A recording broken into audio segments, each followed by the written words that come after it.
台湾话艺术水阁好，国情解说两句啊，含你做参考。解说，解文说理。好朋友，咱来研究庙宇的年代，来讲咱台南生活庆安宫内底有一对年代，典故讲叫做光皮蓝萤，粉雅阳风明英度。下句讲叫做文茶当下，当花芳草古点流。这两句典故用光起头，下句用文起头。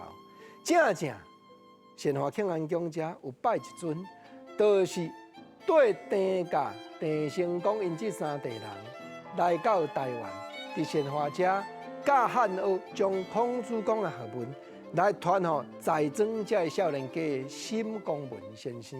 人讲伊是真出名的诗人，写真侪文章，所以善化地这地方的头人，伫咧1980年代，大家会议讲咱善化庆安宫自本就拜5尊文昌帝君，搁来增加第6尊，就是来拜沈光文先生。国情是安那善化庆安宫来拜5尊文昌帝君，来你听我讲。事实庆安宫这个旧所在，伫地成公未来，荷兰时代就已经真出名了，因为荷兰人来遮设教堂，来遮教圣经。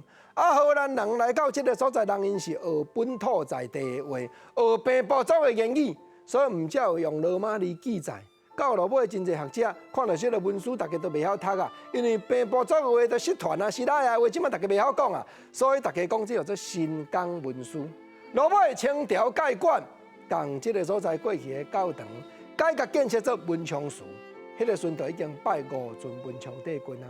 时代转变，国情头拄我讲，来到1980年代，地方的头人讲若文昌帝君。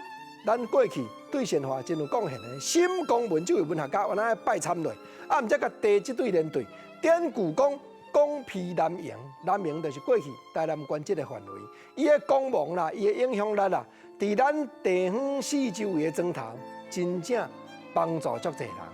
粉雅阳风这4句话成语，伊咧表示啥？表示讲伫咧评论文章、评论诗句。沈光文真有名声，过来下句讲文茶当下，因为迄当阵有真侪朋友伴做伙来组织吟诗答对一个团体，叫做东吟诗社。伊捌写过《东华赋》，捌写过《芳草赋》，到当有完，互人真怀念。毋则善化庆安宫独独有咧拜沈光文这位文昌帝君。